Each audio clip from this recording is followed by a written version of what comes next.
अभी मैं आके देख रहा था कि नेपाल की जो है वो आईटी की एक्सपोर्ट हमसे ज़्यादा होगी ना।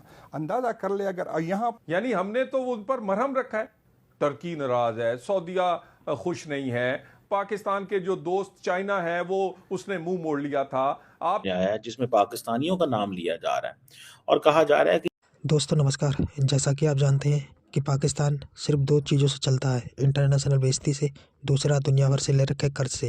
यही बात को लेकर पाकिस्तानी लाइव टीवी डिबेट में पत्रकार बोला कि आईटी में नेपाल हमसे आगे निकल चुका है, लेकिन हम कर्ज लेके जश्न मनाने में डूबे हुए हैं। दोस्तों वीडियो अच्छा लगे तो लाइक करना, चैनल को सब्सक्राइब करना। आइए देखते हैं पाकिस्तानी मीडिया क्या कह रहा है। यहाँ पर किस तरह की गुर्बत किस तरह कम होगी। एक पॉलिटिकल पार्टी की आवाज़ दबाने के लिए जो आप जो है आप आज अभी मैं आके देख रहा था कि नेपाल की जो है वो आईटी की एक्सपोर्ट हमसे ज़्यादा होगी ना।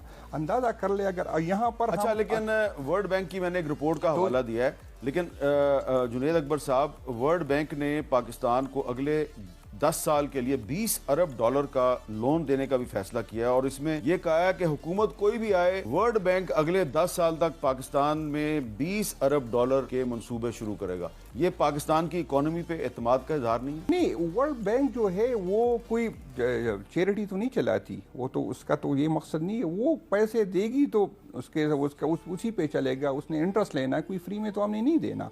तो उस पर तो ये नहीं है कि इस पे इकानमी पे हमारी उसकी एतमाद हो गई। यहाँ पर आप जो है बिजली नहीं दे सकते, यहाँ पर लाइन आर्डर की सिचुएशन कितने है कि इन्वेस्टर किस तरह आएगा। यहाँ पर है हमारी यूथ है, हमें है, अगर हम यहाँ पर लाइन आर्डर की पोजीशन होगी, जिन लोगों की ये जिम्मेदारी है कि वो लाइन आर्डर की जो है हालात बेहतर करे, वो इसके अलावा हर काम करते हैं। अच्छा, तो यहाँ पर मसला ये है कि लाइन आर्डर की सिचुएशन बढ़ा दे, ये बिजली का मसला कर ले, गैस का कर ले, अच्छा, ये चीज़ें कर ले तो आगे बढ़े। नहीं होगी तो किस तरह? चौधरी साहब, ये जो मैं देखिए, शायद इनके लिए इतना सेटबैक नहीं था, क्योंकि इनकी जो इस साल की जो रेवेन्यू एस्टीमेट्स, इनके जो लोन एस्टीमेट्स है वर्ल्ड बैंक, उसमें इन्होंने उसको अकाउंट फॉर नहीं किया हुआ था, इसके एक पार्ट को। दूसरी चीज़ उसके ऊपर भी बताते हैं, उसका इम्पैक्ट इनको सीरियस आ सकता है। नंबर वन, इसका अगर बैकग्राउंड में जाएं, जून 2021 में वर्ल्ड बैंक ने पाकिस्तान के लिए एक प्रोग्राम अप्रूव किया। उसका नाम था programme for affordable and clean energy. Again ये उस एनर्जी सेक्टर से रिलेटेड था, जिसका नाम था PACE, programme for affordable and clean energy. PACE 1 जो था, इसकी पहली जो किस्त थी वो $400 मिलियन की जून 2021 में वर्ल्ड बैंक ने दे दी। और जो पेस 2 था उसके लिए कुछ तकरीबन 10 के करीब शराइत थी। अगर वो हुकूमत पाकिस्तान शराइत मान लेती तो या मानती तो वो फिर बोर्ड में ये मामला जाना था। आपको याद होगा, हमने कोई पिछले साल जनवरी फरवरी में एक स्टोरी की थी कि वर्ल्ड बैंक ने पाकिस्तान का जो $1.1 अरब का कर्जा है उसको डिले कर दिया। उसमें $600 मिलियन 500 से $600 मिलियन ये पेस का था, पेस 2 की जो दूसरी केस थी, और एक राइस 2 के नाम से था प्रोग्राम, वो इनको गालिबन मिल गया था, फिर ये रह गया। तो फिर इन्होंने वर्ल्ड बैंक ने इसको और खींचा कि थोड़ा सा और आगे ले जाओ।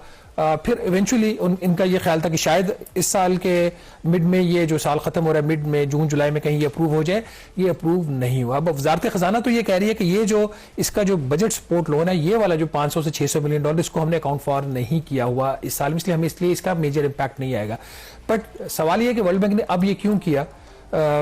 तो उसका बैकग्राउंड है कि ये जो इसकी 10 के करीब शराइत थी, उसमें एक सबसे बड़ी शर्त ये थी जो कि वज़ीर-ए-आज़म इमरान खान साहब की गवर्नमेंट ने मानी थी।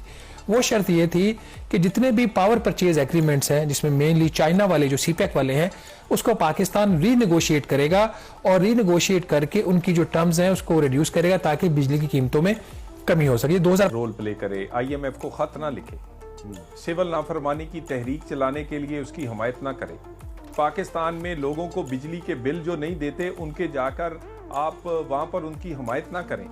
पाकिस्तान की अपोजिशन को ये जिम्मेदार अगर होती, ये हमने तो 2-3 साल जो लगाए हैं, ये प्राइम मिनिस्टर ने जो रिलेशंस खराब हुए थे फ्रेंडली कंट्रीज से लेके इंटरनेशनल इंस्टीट्यूट्स के साथ, वो तो मेंट किए। यानी हमने तो उन पर मरहम रखा है।